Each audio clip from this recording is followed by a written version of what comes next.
या क्वालिटी क्या होती है, इन चीजों के बारे में हमने कल थोड़ा बहुत डिस्कस किया था। इसके बाद जो टॉपिक आता है वो है सुपरपोजिशन ऑफ साउंड वेव्स। तो बेटा सुपरपोजिशन हम पहले पढ़ चुके हैं कि सुपरपोजिशन ऑफ वेव्स क्या होती है, उसका रूल भी हमने, प्रिंसिपल भी पढ़ लिया है। और उसके नतीजे में दो बहुत ही इम्पोर्टेंट जो रिजल्ट्स हैं, एक स्टेबल इंटरफेरेंस और दूसरा अनस्टेबल इंटरफेरेंस भी हम पढ़ चुके हैं, जो स्टेशनरी वेव्स वगैरह की सूरत में हमने पढ़ लिया है। इसके बाद है बीट्स की फिनोमिना।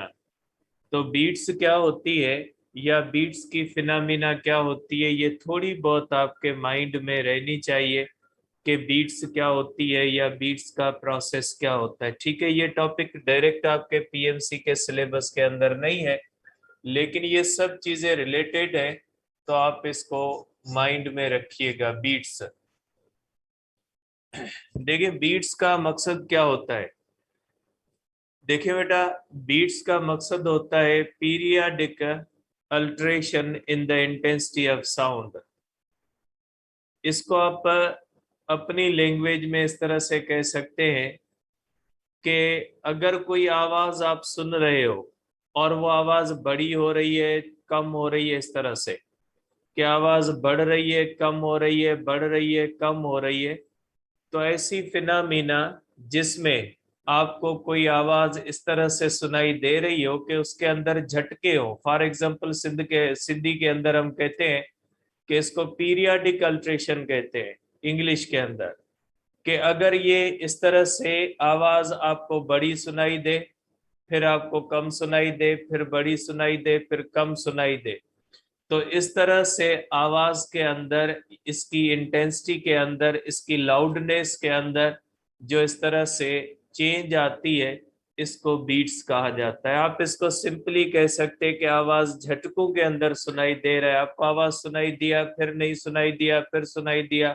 फिर सुनाई नहीं दिया, तो ऐसी जो फिनोमिना होती है उसको कहा जाता है बीट्स। ठीक है, तो ये आवाज के अंदर बीट्स बनने का मकसद होता है कि जैसे आपको पता है कि बीट्स का मकसद क्या होता है, तो इसी तरह से आवाज के अंदर भी बीट्स का प्रोसेस होता है। और बीट्स का मतलब होता है कि जब कोई भी आवाज आपको इस तरह से सुनाई देती है कि वो आवाज आपको सुनाई दे, फिर सुनाई ना दे, फिर सुनाई दे, फिर सुनाई ना दे, इस तरह से झटकों के अंदर अगर आवाज आपको सुनाई दे, तो ऐसी आवाज को, ऐसी फिनोमिना को कहा जाता है बीट्स। तो बीट्स को आप इस तरह से डिफाइन करोगे कि पीरियाडिक अल्ट्रेशन, ये पीरियाडिक प्रोसेस होता है। Periodic alteration in intensity of sound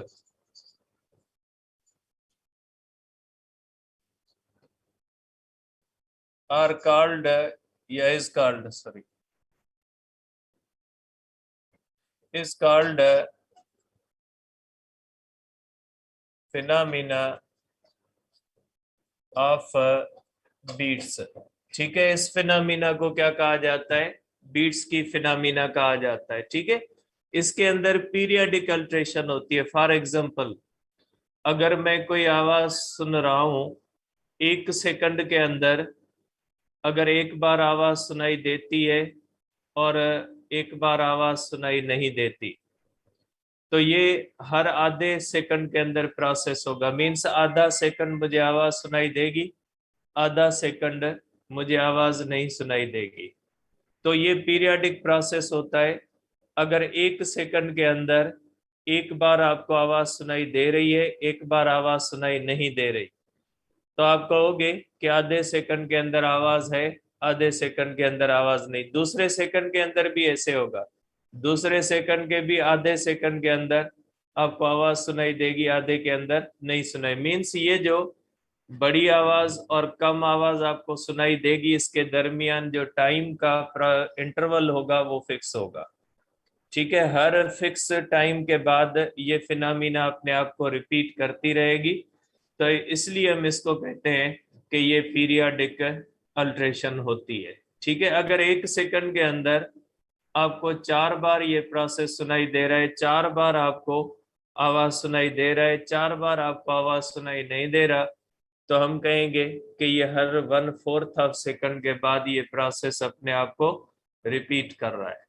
तो इस तरह से ये प्रोसेस जो भी होता है ये एक पीरियाडिक प्रोसेस होता है, जिसमें हर फिक्स टाइम के बाद ये फिनोमिना अपने आप को रिपीट करती है, बीट्स की फिनोमिना। ठीक है, अब ये बीट्स बनती क्यों है बेटा, ये ऐसी फिनोमिना होती क्यों है, बीट्स किस वजह से बनती है कि आवाज जो आपको सुनाई देता है उसके अंदर ये बीट्स क्यों सुनाई देती है, इसका रीजन क्या होता है, क्यों बनती है बीट्स। तो बेटा बीट्स जो है ये तीसरा किस्म है इंटरफेरेंस का, सुपरपोजिशन का। सुपरपोजिशन की 2 स्पेशल किस्में हम पहले पढ़ चुके हैं। आप कह सकते हैं कि ये सुपरपोजिशन की तीसरी किस्म है। ठीक है, आप इसके बारे में ये कह सकते हैं कि ये सुपरपोजिशन की तीसरी किस्म है। अब ये सुपरपोजिशन की तीसरी किस्म कैसे बनती है, सुपरपोजिशन की 2 किस्में हम पढ़ चुके हैं बेटा, उसमें हमने ये पढ़ा है कि 2 वेव्स हों जिनकी फ्रीक्वेंसी सेम हो, वेवलेंथ सेम हो, एम्पलीट्यूड सेम हो, कांस्टेंट फेज डिफरेंस हो।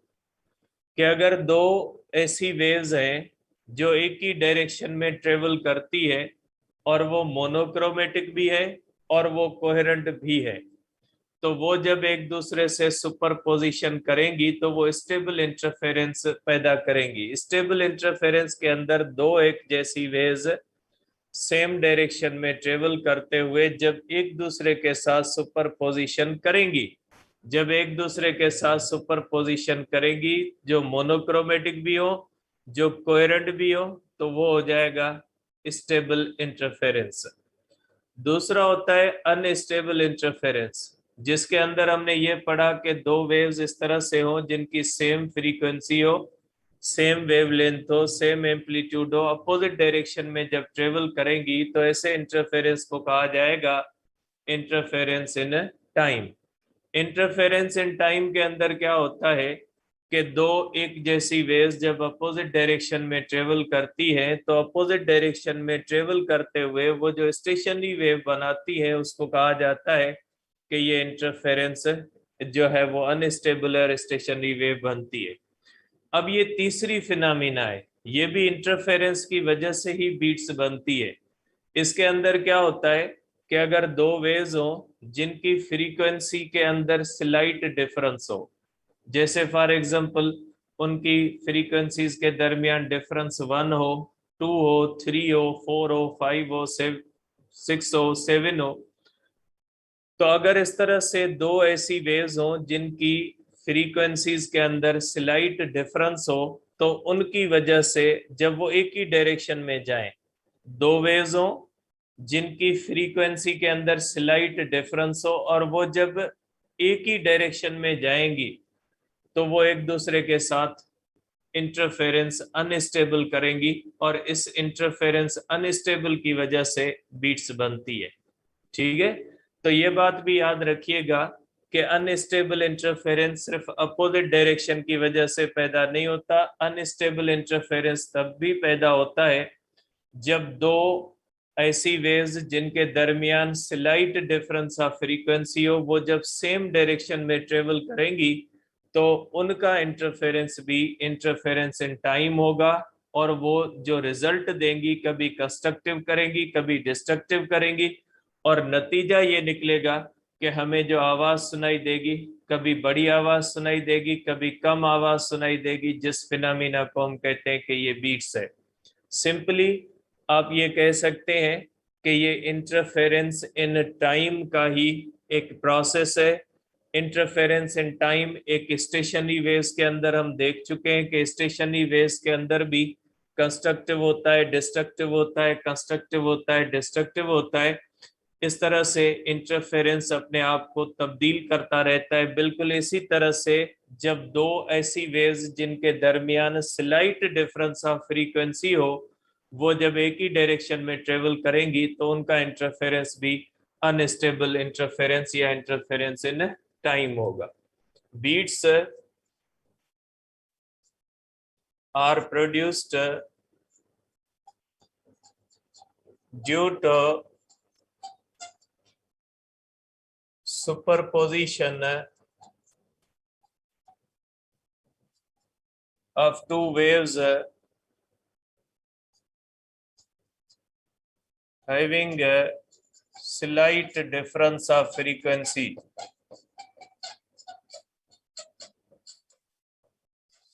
Slight difference of frequencies, ठीक है, slight difference frequencies के दरमियान हो तो उसकी वजह से पैदा होती है। Beats are result of interference in time. Interference in time जिसको हम कहते हैं अनस्टेबल इंटरफेरेंस, जिसके बारे में हम कहेंगे अनस्टेबल इंटरफेरेंस। ठीक है, अब ये बनती कैसे, इसको आप इस तरह से कह सकते हैं। सपोज करें हमारे पास एक वेव इस तरह से, ठीक है, अब आप इसकी कह लें कि इसकी फ्रीक्वेंसी जो है, इसकी फ्रीक्वेंसी आप कह लें 32 हर्ट्ज है, ठीक है।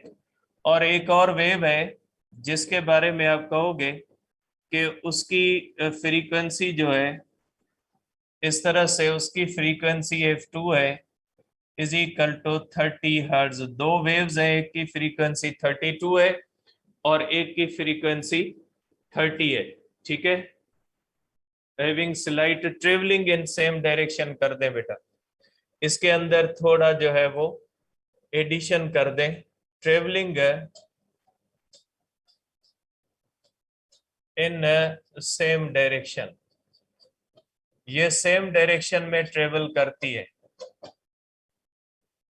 Beats are produced due to superposition of two waves, ठीक है, two waves having slight difference of frequencies travelling in same direction, ठीक है। दोनों का डायरेक्शन क्या होता है बेटा, दोनों का डायरेक्शन सेम है, ठीक है। ये इंटरफेरेंस का ही जो है वो एक किस्म है। तो इस तरह से इनके दरमियान कितना फर्क है, दो का फर्क है। तो ये जब इंटरफेरेंस करेंगी तो इसकी वजह से जो फिनोमिना होगी, ऐसी फिनोमिना को क्या कहा जाता है, ऐसी फिनोमिना को बीट्स कहा जाता है। अब ये बनती कैसे है, मैं एक आपको चार्ट भी बता देता हूं, उस चार्ट से भी आप इसको कर सकते हैं कि ये कैसे बनती है, ठीक है बेटा। देखिए यहाँ पे मैंने जो एग्जांपल के अंदर ली है वो हमने ली है दो वेव्स, एक हमने ली है बेटा f1 वाली वेव, एक हमने ली है f2 वाली वेव, ठीक है।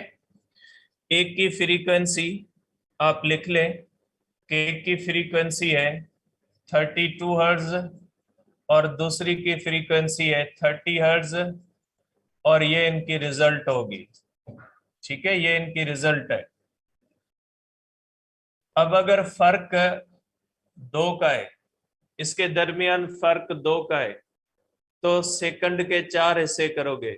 अगर फर्क होता एक का तो सेकंड के 2 हिस्से करते, फर्क होता 3 का सेकंड के 6 हिस्से करोगे, फर्क होगा अगर 4 का तो सेकंड के 8 हिस्से करोगे। जितना फ्रीक्वेंसी का डिफरेंस होगा उतने ही आप पार्ट्स बनाओगे, ठीक है। अब देखें ये हो जाएगा 1/4 ऑफ सेकंड, ठीक है। सपोज करें 1/4 ऑफ सेकंड है हमारे पास, 1/4 ऑफ सेकंड, 1/4 ऑफ सेकंड कह ले। हमने सेकंड के 4 हिस्से करने, क्योंकि डिफरेंस कितना है, 2। अगर इसकी फ्रीक्वेंसी 32 है तो 1/4 ऑफ सेकंड में कितनी वेव्स पैदा होंगी, 8 वेव्स पैदा होंगी।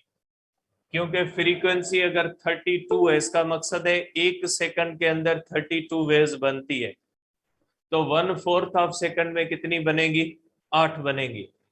इसकी फ्रीक्वेंसी है 30 हर्ट्ज, तो इसका मकसद है 1/4 ऑफ सेकंड में कितनी वेव्स बनेगी, 7.5 बनेगी। अब ये इनके दरमियान जो है वो पाथ डिफरेंस कितना है, λ/2, और दोनों वेव्स क्या करेंगी, डिस्ट्रक्टिव करेंगी। तो जब ये वेव्स बनना शुरू करेंगी तो इस सोर्स से 1/4 ऑफ सेकंड में 8 वेव्स बनेगी, इस सोर्स से 7.5 बनेगी। तो जब ये आपस में यहाँ पे कंबाइन होगी तो दोनों के दरमियान फर्क आधी वेवलेंथ का होगा और दोनों क्या करेंगी, डिस्ट्रक्टिव। आफ्टर हाफ सेकंड, अगर हाफ सेकंड के बाद देखेंगे इसकी 16 बनेगी, इसकी बनेगी 15। फर्क कितना हो जाएगा, लेमडा का, और ये एक दूसरे के साथ क्या करेंगी, कंस्ट्रक्टिव करेंगी। ठीक है, तो देखिए ये इसमें से सोर्सेज है। यहाँ पे आप कह लें कि आपके पास सोर्सेज ऑफ वेव है। ठीक है, एक सोर्स और दूसरा सोर्स, ये दोनों सोर्स वेव्स पैदा कर रहे हैं। एक की फ्रीक्वेंसी 32 है और दूसरे की 30 है। ठीक है, अब अगर आप करते हैं इसके अंदर, देखिए after 3/4 of second, 3/4 of second करोगे आप, 3/4 ऑफ सेकंड इसके अंदर 24 बनेगी और इसके अंदर बनेगी 22.5। फर्क कितना हो जाएगा, 3λ/2, और क्या हो जाएगा, फिर डिस्ट्रक्टिव होगा। उसके बाद आफ्टर 1 सेकंड, 1 सेकंड के बाद इसकी होंगी 32, इसकी बनेगी 30, डिफरेंस कितना हो जाएगा, 2λ का, और फिर क्या हो जाएगा, कंस्ट्रक्टिव होगा। तो ये फिनोमिना बनती है इसके अंदर कि जब दो वेव्स इस तरह से एक ही डायरेक्शन में ट्रेवल करते हैं तो इस तरह से ये 1 सेकंड के अंदर जब बनना शुरू करेंगी तो 2 बार कंस्ट्रक्टिव करेंगी और 2 बार डिस्ट्रक्टिव करेंगी। इसको कहा जाता है बीट फ्रीक्वेंसी। बीट फ्रीक्वेंसी यहाँ पे होगी 2 हर्ट्ज, मीन्स 2 बार कंस्ट्रक्टिव 2 बार डिस्ट्रक्टिव, इसको हम कहते हैं बीट फ्रीक्वेंसी। 2 बार कंस्ट्रक्टिव 2 बार डिस्ट्रक्टिव, मीन्स एक डिस्ट्रक्टिव एक कंस्ट्रक्टिव 1 हर्ट्ज, एक डिस्ट्रक्टिव एक constructive 2 hertz, means beat frequency 2 hertz है। और बीट फ्रीक्वेंसी का फार्मूला ये हो जाता है बेटा F1 माइनस F2। जितना डिफरेंस ऑफ फ्रीक्वेंसी होगा उतनी बीट्स बनेगी। इनके दरमियान डिफरेंस ऑफ फ्रीक्वेंसी 2 है तो बीट्स भी कितनी बनी है, 2 है। डिफरेंस ऑफ फ्रीक्वेंसी 3 होगा तो बीट्स भी कितनी बनेगी, 3 बनेगी। डिफरेंस ऑफ फ्रीक्वेंसी 4 होगा तो बीट्स भी कितनी बनेगी, 4 बनेगी। डिफरेंस ऑफ फ्रीक्वेंसी 5 होगा तो बीट्स भी कितनी बनेगी, 5। बीट्स की तादाद हमेशा उतनी होगी जितनी डिफरेंस ऑफ फ्रीक्वेंसीज होते हैं। अब यहाँ पे मसला ये होता है कि ये यहाँ पे 2 साउंड है, एक 32 का है और एक 30 का है। जब ये कंस्ट्रक्टिव करेगा तो हमें जो आवाज सुनाई देगी न वो 30 की सुनाई देगी और ना ही 32 की सुनाई देगी। हमें 2 बार आवाज सुनाई देगी। कंस्ट्रक्टिव के अंदर वो होती है frequency of resultant sound. Resultant sound की जो फ्रीक्वेंसी होती है उसको आप कहोगे F1 प्लस F2/2 आपको सुनाई देगी। ना आपको 30 सुनाई देगी न 32 सुनाई देगी। अपने एग्जाम्पल के अंदर जो आपको रिजल्टेंट फ्रीक्वेंसी सुनाई देगी वो सुनाई देगी 31 हर्ट्ज। रिजल्टेंट फ्रीक्वेंसी आपको कितनी सुनाई देगी, 31 हर्ट्ज सुनाई देगी। ना 30 सुनाई देगी ना ही 32 सुनाई देगी। आपको दोनों के मिक्सचर से एक नई फ्रीक्वेंसी सुनाई देगी जिसकी फ्रीक्वेंसी हो जाएगी 30, और फार्मूला ये। ठीक है, तो ये हो गई हमारे पास बीट्स। मैंने आपको सिंपली बताया बीट्स की फिनोमिना जो इंटरफेरेंस के कैटेगरी के अंदर आती है। अब यहाँ पे ये ध्यान में रखिएगा कि human ear can detect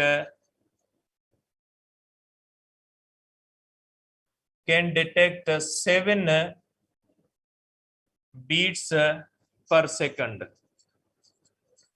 1 second के अंदर मैक्सिमम 7 बीट्स सुन सकता है। ठीक है, 1 सेकंड के अंदर 7 बीट्स जो है वो सुनाई दे सकती है ह्यूमन एयर को। इंसान जो होता है अगर किसी भी साउंड के अंदर 1 बीट पैदा हो रही है तो भी हम सुन लेंगे, 2 हो रही है हम सुन लेंगे, 3 है हम महसूस कर लेंगे, 4 महसूस करेंगे, 5, 6, 7, 7 बीट्स अगर साउंड में बन रही है तो हमारा एयर महसूस कर लेगा बीट्स बन रही है। लेकिन अगर 7 बीट से ज्यादा बनेगी तो हमारे कान के अंदर ये सलाहियत नहीं है कि बीट्स को डिटेक्ट कर सके।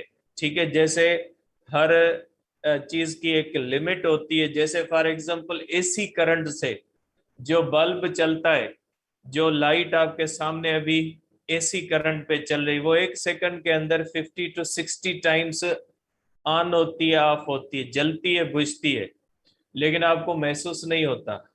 आपको लगता है ये कंटिन्यूअसली ऑन है, इसलिए कि आपकी आंख के अंदर इतनी तेजी के साथ जो झटके आ रहे होते हैं उनको डिटेक्ट करने की सलाहियत नहीं है।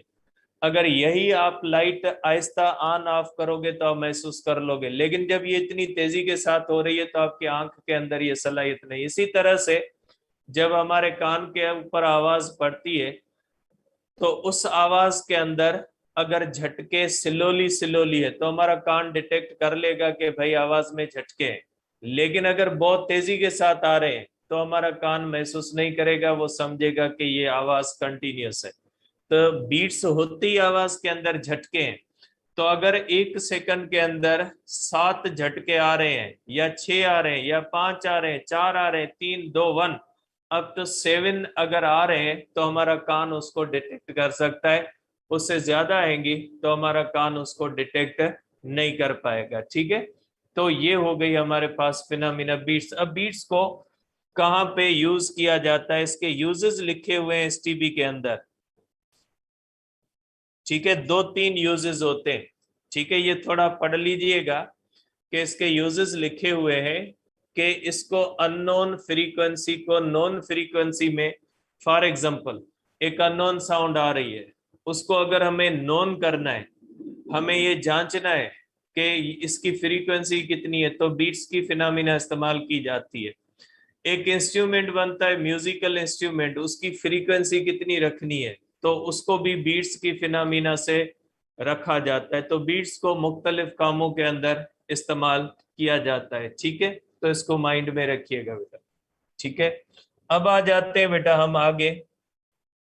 आगे अकोजिटिक्स है, लेकिन अकोजिटिक्स का ताल्लुक इन चीजों से नहीं है, ये एक डिफरेंट ब्रांच बन जाती है, इसलिए मैं अकोजिटिक्स को यहाँ पे डिस्कस नहीं कर रहा। अब हम डिस्कस करते हैं डॉपलर इफेक्ट को। देखिए डॉपलर इफेक्ट होता क्या है।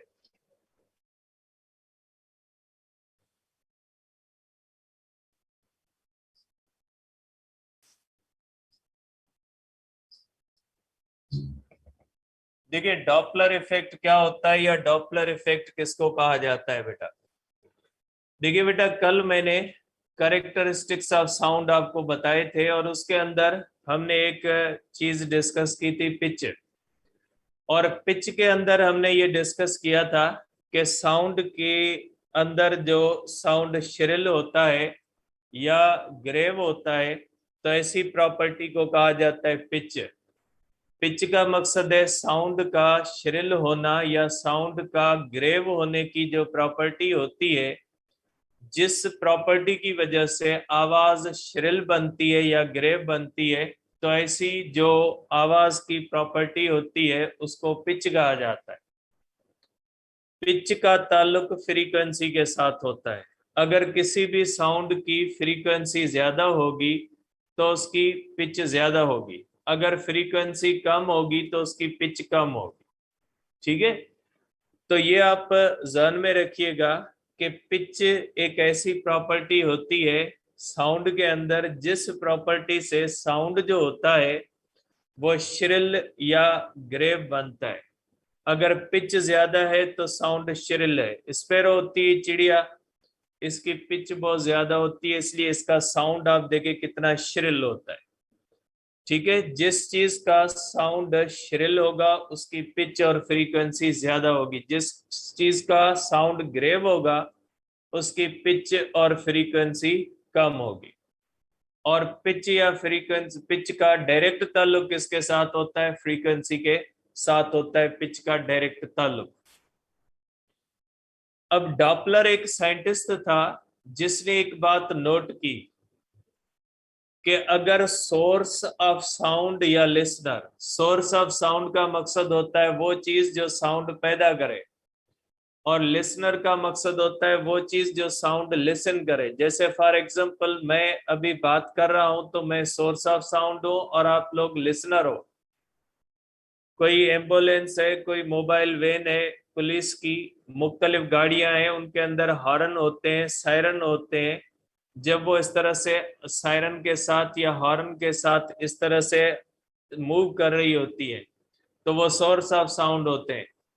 या उनसे रेस्ट में भी अगर आवाज आ रही है तो वो सोर्स ऑफ साउंड है, ठीक है। और बाकी जो भी सराउंडिंग में होंगे वो लिसनर होंगे। तो डॉपलर ने एक बात महसूस की कि अगर सोर्स ऑफ साउंड या लिसनर दोनों में से किसी एक के अंदर रिलेटिव मोशन है या दोनों के अंदर रिलेटिव मोशन है तो साउंड की पिच या फ्रीक्वेंसी के अंदर तब्दीली महसूस की जाती है। कि साउंड की जो पिच होती है वो तब्दील नजर आती है, वो तब्दील सुनाई देती है जब सोर्स ऑफ साउंड या लिसनर दोनों मूव कर रहे हैं या उनमें से कोई एक मूव कर रहा है तो उसकी पिच जो होती है साउंड की चेंज हो जाती है, ठीक है। मसला ये था कि पिच का ताल्लुक फ्रीक्वेंसी के साथ है, और आपको पता है फ्रीक्वेंसी ऑफ साउंड लिसनर के मूव करने से या सोर्स के मूव करने से तब्दील नहीं होनी चाहिए। फॉर एग्जाम्पल अगर मैं बात कर रहा हूं, ठीक है, और मैं इस तरह से बात करते हुए अगर किसी लिसनर की तरफ जाऊं, जैसे फॉर एग्जाम्पल आप एम्बुलेंस को ले ले। अगर एम्बुलेंस है वो रेस्ट में है, उसका सायरन ऑन है, आप उसकी आवाज सुन रहे हो। वही एम्बुलेंस अगर उसका सायरन ऑन है और बहुत तेजी के साथ आपकी तरफ आ रही है तो आप महसूस करोगे कि जब वो एम्बुलेंस रेस्ट में थी तो उसके साउंड की पिच कम थी। जब वो बहुत तेजी के साथ आपकी तरफ आ रही है तो उसकी पिच जो है वो बढ़ रही है, ठीक है। आपको आवाज श्रिल सुनाई देगी। वही एम्बुलेंस अगर रेस्ट में उसके सायरन की आवाज आप सुन रहे हो तो वो आपको ग्रेव सुनाई देगा। लेकिन वही अगर एम्बुलेंस बहुत तेजी के साथ आपकी तरफ मूव करेगी तो आपको ऐसा महसूस होगा कि उस एम्बुलेंस के आवाज की पिच जो है वो चेंज हो रही है और वो श्रिल से श्रिल हो रहा है। और अगर वही एम्बुलेंस आपसे दूर जाएगी तो आपको ऐसा महसूस होगा कि उसकी आवाज ग्रेव हो रही है और उसकी पिच कम हो रही है। या ऐसे हो कि एम्बुलेंस रेस्ट में उसके सायरन की आवाज आ रही है, आप बहुत तेजी के साथ उसकी तरफ जा रहे हो तो आपको महसूस होगा कि उसकी पिच बढ़ रही है। अगर आप बहुत तेजी के साथ उससे अवे जा रहे हो तो आपको महसूस होगा कि उसकी पिच कम हो रही है। या एम्बुलेंस आपकी तरफ आ रही है, आप एम्बुलेंस की तरफ जा रहे हैं तो आपको महसूस होगा कि आवाज की पिच बढ़ रही है। और अगर आप लोग एक दूसरे से दूर जाएंगे तो इस तरह से महसूस होगा कि आवाज की पिच कम हो रही है। तो ये बात नोट की डॉपलर ने। डॉपलर ने ये नोट किया कि सोर्स ऑफ साउंड हो या लिसनर हो, उन दोनों में अगर रिलेटिव, इसको कहा जाता है relative means with respect to each other, कि अगर उन दोनों के अंदर कोई रिलेटिव मोशन है तो उस में से जो सोर्स ऑफ साउंड होगा उसके साउंड की पिच जो है वो आपको तब्दील सुनाई देगी।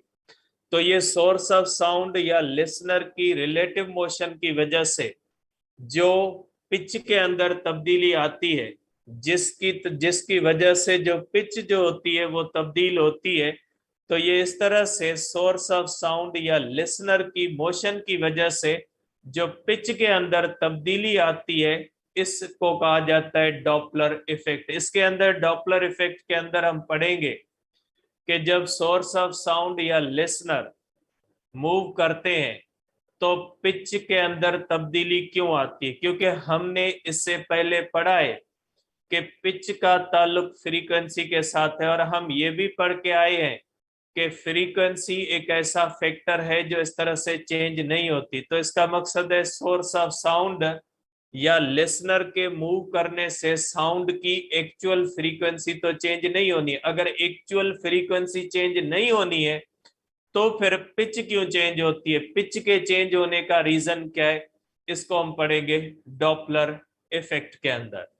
तो डॉपलर इफेक्ट हमें इस चीज के बारे में बताता है कि जब कोई भी सोर्स ऑफ साउंड हो या लिसनर हो, उनके अंदर उनके बीच में जब रिलेटिव मोशन होती है तो रिलेटिव मोशन की वजह से सोर्स ऑफ साउंड या लिसनर उनके अंदर जो पिच या फ्रीक्वेंसी के अंदर तब्दीली आती है, तो ऐसी फिनोमिना को डॉपलर इफेक्ट में पढ़ा जाएगा। तो आप इस तरह, और ये बेटा देखिए, ये एक अपेरेंट चीज होती है। जो चीज रिलेटिव होती है वो अपेरेंट होती है।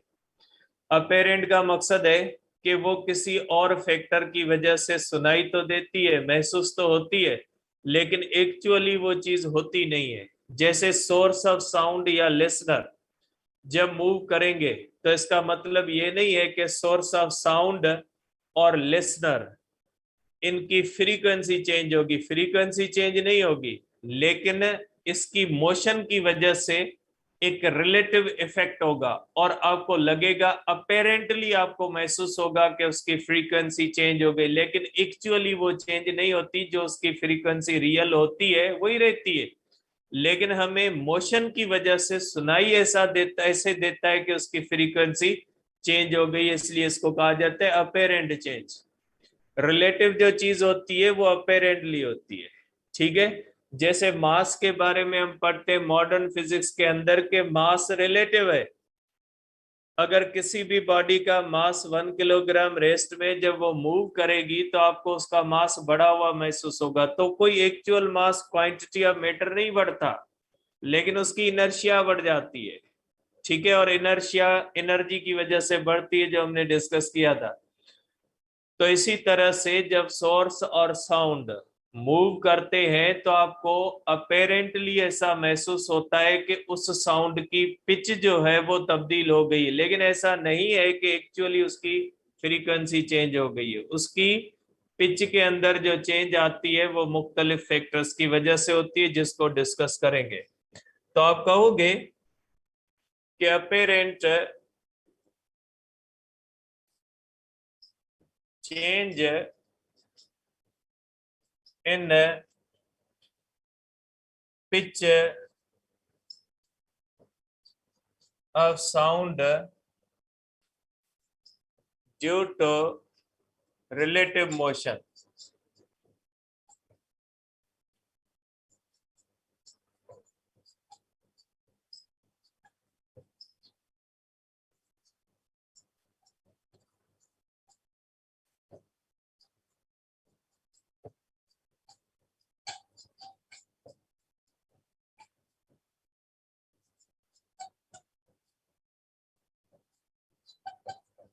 इसको कहा जाता है डॉपलर इफेक्ट।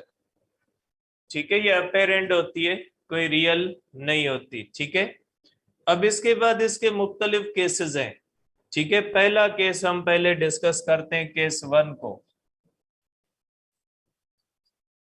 केस हमारे पास है 1। ठीक है, वेन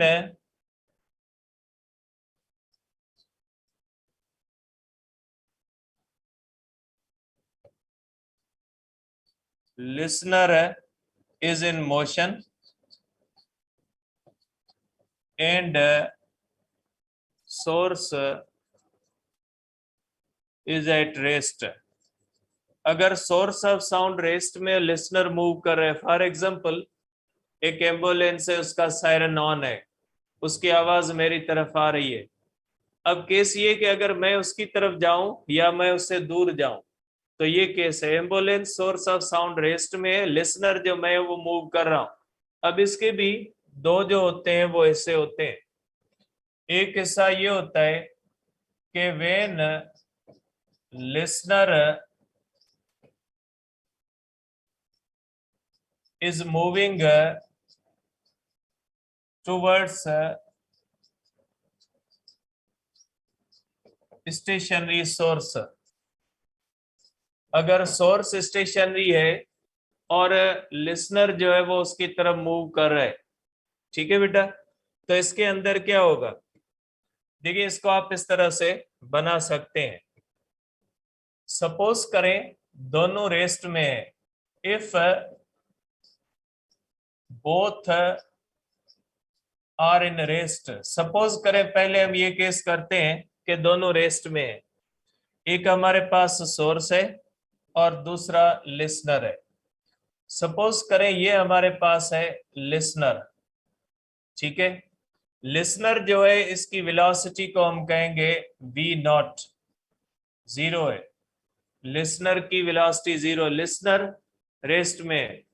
और ये हमारे पास है source of sound, source of sound V S, zero. ये ऑब्जर्वर है इसलिए वी नॉट हमने लिखा है वीओ। ऑब्जर्वर की वेलोसिटी जीरो और सोर्स की वेलोसिटी जीरो, दोनों की वेलोसिटी जीरो। अब इससे साउंड पैदा हो रहा है, अब ये साउंड आ रहा है, ये इस तरह से साउंड आ रहा है इसकी तरफ, किसकी तरफ आ रहा है, लिसनर की तरफ। और ये वेलोसिटी ऑफ द साउंड है वी, वी रिप्रेजेंट करेगी वेलोसिटी ऑफ द साउंड को। अब इस केस के अंदर, इस केस का कंक्लूजन ये है कि रियल पिच इज ईयर्ड। इसमें हमें रियल पिच सुनाई देती है जब सोर्स ऑफ साउंड या लिसनर दोनों अगर रेस्ट में है, तो हमें जो भी आवाज की असल फ्रीक्वेंसी होगी, असल पिच होगी, वही आपको सुनाई देगी।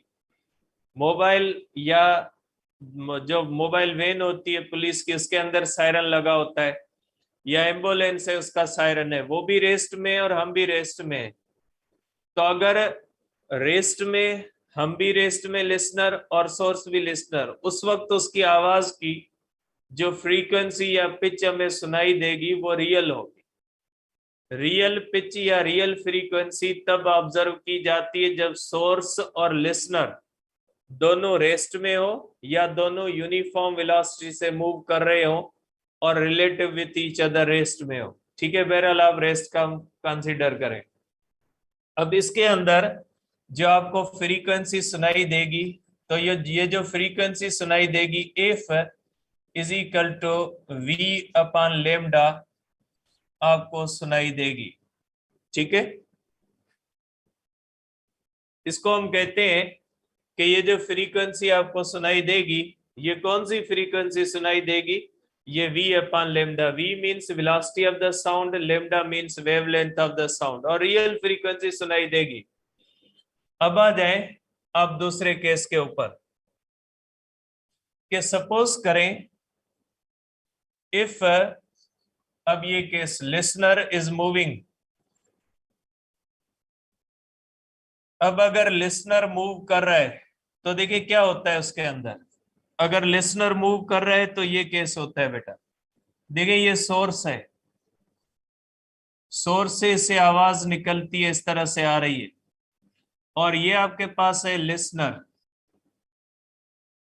लिसनर इस तरह से जा रहा है और ये वेलोसिटी ऑफ द लिसनर है। अब ये जीरो नहीं है, वेलोसिटी ऑफ द सोर्स अभी भी जीरो है, वेलोसिटी ऑफ द सोर्स तो जीरो है, ये आवाज इसकी तरफ आ रही है। ठीक है, अब देखिए ये लिसनर किस तरफ जा रहा है, साउंड की तरफ, और साउंड किस तरफ आ रहा है, लिसनर की तरफ आ रहा है। ठीक है, अब देखिए अगर एम्बुलेंस रेस्ट में है, उसकी आवाज मेरी तरफ आ रही है और मैं बहुत तेजी के साथ उसकी तरफ जा रहा हूं। ठीक है बेटा, तो देखिए यहाँ पे दो वेलोसिटीज एक दूसरे के आमने सामने आ जाती है। एक मेरी वेलोसिटी जिससे मैं आवाज की तरफ जा रहा हूं और आवाज मेरी तरफ आ रही है। तो जाहिर सी बात है, जैसे दो गाड़ियां आमने सामने आती है, तो आपको पता है जब दो गाड़ियां आमने सामने आती है तो उनकी वेलोसिटी रिलेटिव बन जाती है। तो यहाँ पे जो फ्रीक्वेंसी हमें सुनाई देगी, ये सुनाई देगी वी डैश अपॉन लेमडा। अब मैंने वी डैश क्यों लिखा है, वी डैश इसलिए लिखा है कि यहाँ पे दो चीजें अपोजिट डायरेक्शन में जा रही है। अब यहाँ पे वी डैश क्या होगा, देखिए बेटा साउंड इस तरह से आ रहा है, साउंड इस तरह से आ रहा है, वेलोसिटी ऑफ द साउंड है v, और लिसनर इस तरह से जा रहा है और लिसनर की वेलोसिटी इस तरह से v नॉट, दोनों वेलोसिटीज एक दूसरे से, रिजल्टेंट वेलोसिटी अपोजिट सेंस में हो जाएगी v प्लस v नॉट। ठीक है, रिजल्टेंट वेलोसिटी सम हो जाती है। रिलेटिव वेलोसिटीज का आपको रूल पता है कि जब दो ऑब्जेक्ट्स आमने सामने आएंगे तो उनको एक दूसरे की, जैसे गाड़ियां होती है ना आमने सामने आती है तो बहुत तेजी के साथ आपको महसूस होती है, दोनों की वेलोसिटी सम अप होती है। अगर आप 10 से जा रहे हैं, सामने गाड़ी 10 से आ रही है तो आपको लगेगा कि सामने वाली गाड़ी 20 से आ रही है, उसको लगेगा कि आप 20 से आ रहे हैं, तो ये सम अप हो जाती है। अब अगर देखते हैं तो एफ डैश हो जाएगा वी डैश अपॉन लेमडा, ये हो जाएगा v plus V not upon lambda, ये हो जाएगी इक्वेशन बी। अब इक्वेशन ए को देख ले, इक्वेशन ए से लेमडा तो सेम रहती है, जैसी रेस्ट में है वैसी अभी इस केस के अंदर है, तो लेमडा किसके बराबर हो जाएगी, लेमडा हो जाएगी v अपॉन एफ। तो यहां से आप लेमडा पुट कर सकते हैं, यहां से आप इसके अंदर लेमडा पुट कर सकते हैं, v plus V not upon, ठीक है, v अपॉन एफ होगा। तो ये हो जाएगा आपके पास F v plus V not upon v। तो ये न्यू फ्रीक्वेंसी आपको सुनाई देगी। इसको आप इस तरह भी कर सकते हैं, v upon v plus V not, इस तरह भी कर सकते हैं। ठीक है, फिर आप जिस तरह से इसको करें, सॉरी, इस तरह भी आप इसको कर सकते हैं, इस सेंस में भी आप इसको देख सकते हैं। ठीक है, तो ये हो जाएगा, सॉरी एक मिनट, एक इसको यहां पे करने की जरूरत ही नहीं, यहां से कर ले सीधा आ जाएगा। ये हो जाएगा F dash is equal to F, क्योंकि ये यहाँ पे डिवीजन के अंदर कैंसिल हो रहा है, उसको वहां पे कैंसिल नहीं करें, v। ठीक है बेटा, तो ये हो जाएगा आपके पास v over v, F dash is equal to F 1 plus V not upon v। तो ये प्लस आता है, प्लस आने का मकसद क्या होता है बेटा, प्लस आने का मकसद होता है कि फ्रीक्वेंसी अपेरेंट पिच क्या हो जाती है, ये अपेरेंट है बेटा, वो फ्रीक्वेंसी जो आपको मोशन के बाद सुनाई देती है अपेरेंट फ्रीक्वेंसी है। मींस अपेरेंट फ्रीक्वेंसी आपको बढ़ी हुई महसूस होगी जब लिसनर टुवर्ड्स सोर्स मूव करेगा, क्योंकि फार्मूले के अंदर आता है प्लस, प्लस का मकसद है 1 के साथ ये फैक्टर सम होगा, और velocity of the sound constant होगी, वेलोसिटी ऑफ द सोर्स पे डिपेंड करती है। वेलोसिटी ऑफ द सोर्स जितनी ज्यादा होगी तो प्लस फैक्टर उतना ज्यादा होगा और अपेरेंट फ्रीक्वेंसी उतनी ज्यादा चेंज होगी। तो कंक्लूजन आप लिख सकते हैं, इसका कंक्लूजन आप कर सकते हैं कि apparent frequency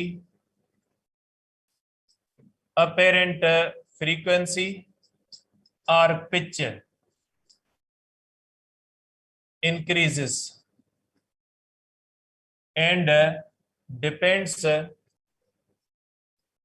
upon velocity of listener।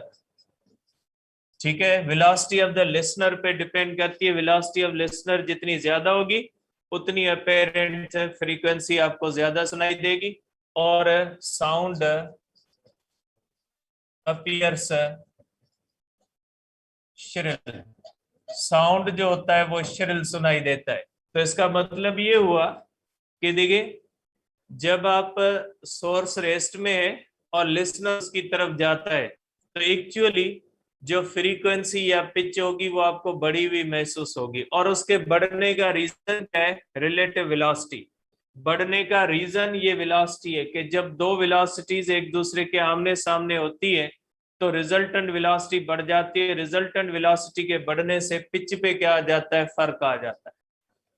तो कोई एक्चुअल फ्रीक्वेंसी नहीं बढ़ती, लेकिन फ्रीक्वेंसी के अंदर जो ये चेंज महसूस होती है इसका जो रीजन होता है, वो रीजन क्या होता है, रीजन जो होता है, रीजन होता है जो है वो फ्रीक्वेंसी सॉरी वेलोसिटी का रिलेटिव हो जाना, क्योंकि जब हम सोर्स ऑफ साउंड की तरफ जा रहे होते हैं तो साउंड हमारी तरफ आ रहा होता है, हम उसकी तरफ जा रहे होते हैं, रिजल्टेंट वेलोसिटी क्या हो जाती है, बढ़ जाती है।